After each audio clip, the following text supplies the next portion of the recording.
क्या P T I मुजाहमत जारी रखेगी या फिर अपनाएगी मुफाहमत का रास्ता? इमरान खान आज अडयाला जेल से पार्टी पॉलिसी जारी करेंगे, ये खबर दी है सहाफी सिद्दीक जान ने। सिद्दीक जान ने अपने व्लॉग में बताया कि अडयाला में पी टी आई की क़यादत इमरान खान से मुलाकात करने वाली है और इस मुलाकात का सबसे पहला एजेंडा पार्टी की सियासी कमेटी में तब्दीली लाना है। यानी वो लोग जो एस्टेब्लिशमेंट के खिलाफ हार्ड लाइन रखते हैं उनको जरा साइड पर किया जाए और कुछ ऐसे लोग शामिल किए जाएं जो नरम बात करते हों, मुफाहमत के कायल हों, क्योंकि अब वक्त है कि चीजों को थोड़ा सा कूल डाउन किया जाए। लेकिन ये तो सिर्फ एजेंडा है, क्या इमरान खान इसकी मंजूरी देंगे या नहीं, ये एक सवाल है। सिद्दीक जान के मुताबिक ऐन मुमकिन है कि इमरान खान मुजाहमत की सियासत को ही जारी रखने का हुक्म दे दें। ये भी हो सकता है कि इमरान खान थोड़ी नरमी दिखाएं और अदालतों के जरिए रिलीफ लेने की कोशिश की जाए, क्योंकि काजी फायज ईसा तो जा चुके हैं और अब एक नई अदलिया है, तो शायद इमरान खान की नजरें अब अदलिया पर होंगी। वैसे भी दुनिया भर में इमरान खान के हक में बातें हो रही हैं, तो ऐसे में हालात बदलने की उम्मीद है। यहाँ एक दूसरा एंगल भी है। इन सब चीजों को मद्देनजर रखते हुए हुकूमत ये तासुर देने की कोशिश कर रही है कि इमरान खान को जो रिलीफ मिलेगा वो डील की सूरत में होगा, और ये बात खुद वज़ीर दिफा ख्वाजा आसिफ ने कही। यानी ये बयानिया पहले ही बनाया जा रहा है। इसका मतलब ये हुआ कि कुछ बड़ा तो होने वाला है, जो हुकूमती सफों में भी हलचल है। बाकी आप बताइए, आप इस पर क्या कहते हैं? जब से बुशरा बीबी अडयाला जेल से रिहा हुई हैं, एक चीज की बाज़गश्त बहुत ज्यादा है और वो है डील। कोई कहता है डील हुई है, किसी के मुताबिक डील नहीं हुई, मगर सहाफी अंसार अब्बासी इसको किसी और ही नजर से देखते हैं। अंसार अब्बासी कहते हैं अभी ये पता नहीं चल रहा कि गंडापुर या इमरान खान ने बुशरा बीबी को जेल से रिहाई दिलवाने के लिए एस्टेब्लिशमेंट को क्या यकीन दहानी कराई है। कुछ पता नहीं चल रहा कि इस रिहाई के पीछे क्या छुपा है, क्योंकि उनको एस्टेब्लिशमेंट के हवाले से बताया गया था कि बुशरा बीबी रिहाई के पैसे की सूरत में उन्हें दोबारा गिरफ्तार नहीं किया जाएगा।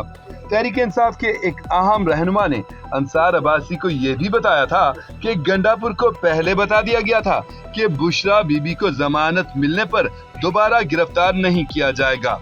इंटरेस्टिंग, यहाँ अंसार अब्बासी ने कहा है कि वो मालूमात की बुनियाद पर नहीं बल्कि तजज़िये की बुनियाद पर बताएंगे कि अगर कोई डील हुई है तो उसकी नौयत क्या हो सकती है। अंसार अब्बासी कहते हैं कि जब उन्होंने गंडापुर साहब से पूछा कि क्या तहरीक इंसाफ फौज और आर्मी चीफ को निशाना बनाती रहेगी, तो उनका जवाब था कि तहरीक इंसाफ ना तो इदारे के खिलाफ है ना ही किसी फर्द के खिलाफ। उन्होंने कहा कि पीटीआई का इख्तिलाफ पॉलिसियों से है और वो चाहती है कि ऐसी पॉलिसियों को दुरुस्त किया जाए। अब अंसार अब्बासी के ख्याल में अगर बुशरा बीबी की रिहाई के पीछे कोई यकीन दहानी शामिल है तो उसकी सूरत कुछ यूं हो सकती है कि तहरीक इंसाफ फौज और आर्मी चीफ पर बराह रास्त तनकीद नहीं करेगी और इसके साथ साथ पाकिस्तान की मईशत को भी निशाना नहीं बनाएगी। एस्टेब्लिशमेंट के हवाले से बात भी हो सकती है और तनकीद भी, लेकिन गुज़श्ता 2-2.5 साल की तरह फौज और आर्मी चीफ को बराह रास्त निशाना बनाया गया तो इसका मतलब होगा कि कोई डील नहीं हुई। अंसार अब्बासी के मुताबिक अब देखना यह है कि पर्दे के पीछे क्या कोई अंडरस्टैंडिंग की गई और अगर की गई तो उसमें कौन कौन से निकात शामिल थे। वैसे नाज़रीन, आपको इस बारे में क्या लगता है? इमरान खान को एक और मुकदमे में सजा देने की तैयारी। अब की बार सीधा GHQ पर हमले का केस। यूट्यूबर इमरान रियाज ने हुकूमत का एक और प्लान बेनकाब कर दिया। 9 मई के हवाले से GHQ हमला केस में इमरान खान पर फर्दे जुर्म आयद करने की तैयारी पूरी कर ली गई है। ये काम 8 नवंबर को होगा। इमरान खान के साथ 12 PTI कायदीन समेत कुल 32 लोग हैं इस मुकदमे में। मगर सवाल ये है कि क्या हुकूमत इसमें कामयाब होगी? तो इमरान रियाज के मुताबिक ये मुकदमा कमजोर तरीन होगा। अब वो कैसे, चलिए बताते हैं। इमरान रियाज खान ने अपने व्लॉग में कुछ तफसीलात शेयर की कि 9 मई के मुकदमात में जो लोग जेलों में थे उनको तो रिहाई मिल रही है। दर्जनों लोगों की एक तरफ रिहाई हुई, फिर 532 लोगों की जमानतें मंजूर हुई। तो वो केस जिसमें लोगों की जमानतें हो रही हैं उसमें इमरान खान को सजा कैसे हो सकती है? फिर एक और नुक्ता उन्होंने बताया कि 9 मई की मंसूबाबंदी वाला केस तो लाहौर हाई कोर्ट पहले ही उड़ा चुकी है। پھر کیسے عمران خان کو اس سے منسلک کیس میں سزا ہوگی؟ تو بقول عمران ریاض خان یہ انتہائی کمزور مقدمہ ہوگا۔ ہاں لیکن ایک چیز ہے کہ حکومت اس کیس کو لمبا کر سکتی ہے تاکہ عمران خان کو جیل میں مزید رہنا پڑے۔ اب دیکھتے ہیں آگے کیا ہوتا ہے، اس بارے میں اپنی رائے ضرور دیجیے گا۔ ایک ریٹائرڈ چیف جسٹس کی اتنی فکر کہ لندن میں اس کے خلاف ہونے والے احتجاج پر مقدمہ ہی درج کروا دیا۔ یہ بوکھلاہٹ نہیں تو کیا ہے بھائی، مانا کہ قاضی فائز عیسیٰ کے خلاف جم کر احتجاج ہوا، قاضی صاحب کو منہ چھپا کر جانا پڑا اور وہ بھی ہائی کمیشن کی گاڑی میں، مگر مقدمہ سینئر اینکر پرسن نے اس پر بڑا شاندار رد عمل دیا۔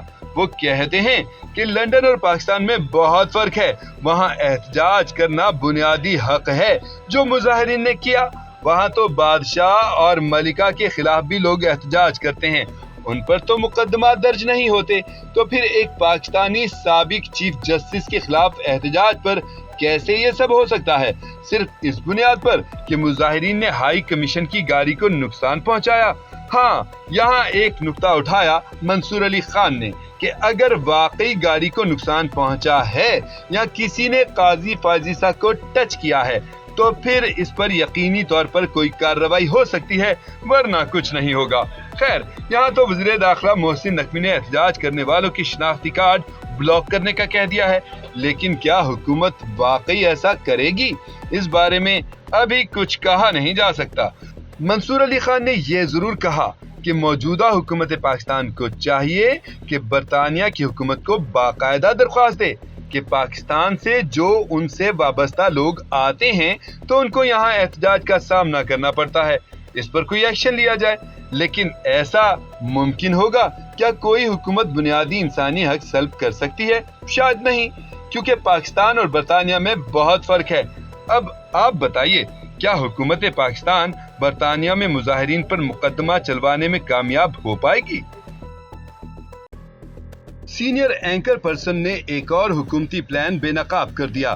وہ یوٹیوبرز جو حکومت اور اسٹیبلشمنٹ کے خلاف بات کرتے ہیں ان کا کنٹینٹ محدود کیا جا رہا ہے۔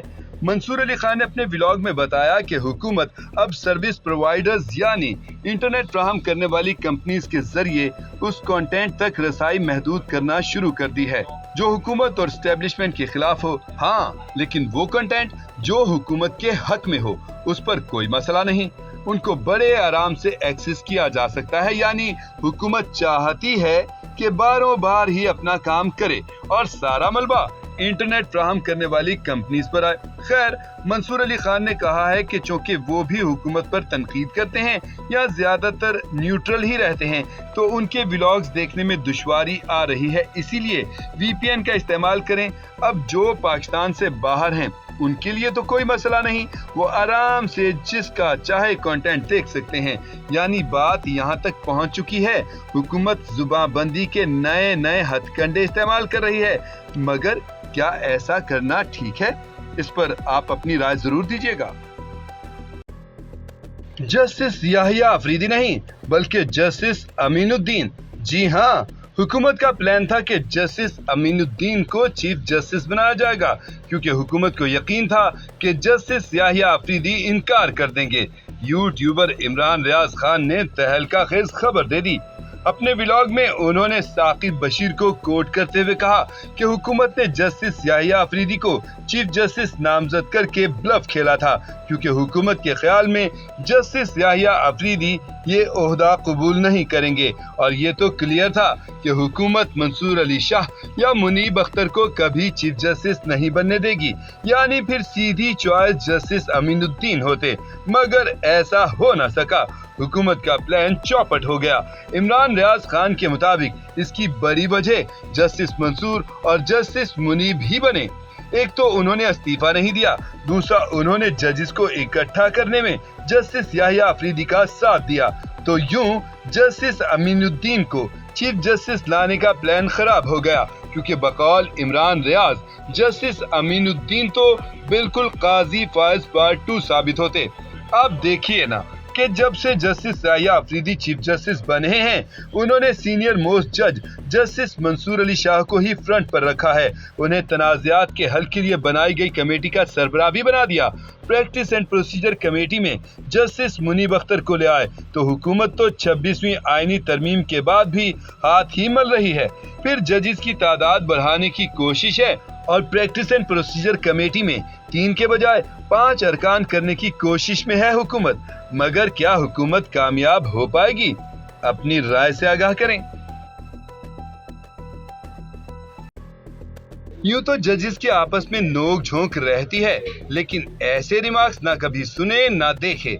सीनियर तज्जियाकार इरशाद भट्टी ने जज अबुल हसनात के बारे में रिमार्क्स पर लाजवाब तबसरा किया। लेकिन पहले जानते हैं कि इस्लामाबाद हाई कोर्ट के जज गुल हसन औरंगजेब ने इंसदादे दहशतगर्दी अदालत के जज अबुल हसनात जुल्करनैन के बारे में कहा क्या। दरअसल इस्लामाबाद हाई कोर्ट में आजम स्वाति के जिस्मानी रिमांड के खिलाफ एक दरख्वास्त दायर थी। जस्टिस मियां गुल हसन औरंगजेब और जस्टिस अरबाब ताहिर समाअत कर रहे थे। इस दौरान जस्टिस गुल हसन औरंगजेब ने जज अबुल हसनात के बारे रिमार्क दिए कि जब तक ये मौजूद है इंसाफ नहीं हो सकता। पहले भी केसेस आए हैं जिसमें इसने मिसकंडक्ट किया, ऑर्डर करके तारीख देता है, बाद में जमानत मुस्तरद कर देता है। जस्टिस गुल हसन ने कहा कि हुकूमत ने इस आदमी को अदालत में रखा हुआ है ताकि हुकूमत के कहने पर कार्रवाइयां कर सके। इरशाद भट्टी ने कहा कि ये सुनकर कानों से धुएं निकल गए। फिर जस्टिस गुल हसन ने साइफर ट्रायल का जिक्र किया कि उसमें जो जज अबुल हसनात ने किया, ऐसी नाइंसाफी किसी अदालत में नहीं हुई क्योंकि वजारत कानून इस जज को सपोर्ट कर रही है। खैर ये तो थे जस्टिस गुल हसन औरंगजेब के रिमार्क्स। अब इस पर इरशाद भट्टी ने क्या कहा वो भी सुन लें। अपने व्लॉग में उन्होंने कहा कि अगर ये जमहूरी मुल्क होता, जज अबुल हसनात इस्तीफा दे चुके होते, सिविल सोसाइटी इसके खिलाफ आवाज बुलंद करती, बल्कि हुकूमत इसको बाहर निकाल देती। मगर नहीं, यहाँ तो अंधेर नगरी चौपट राज है। तो अब आप बताइए, आपको जजेस के रिमार्क्स और इरशाद भट्टी का तज्जिया कैसा लगा?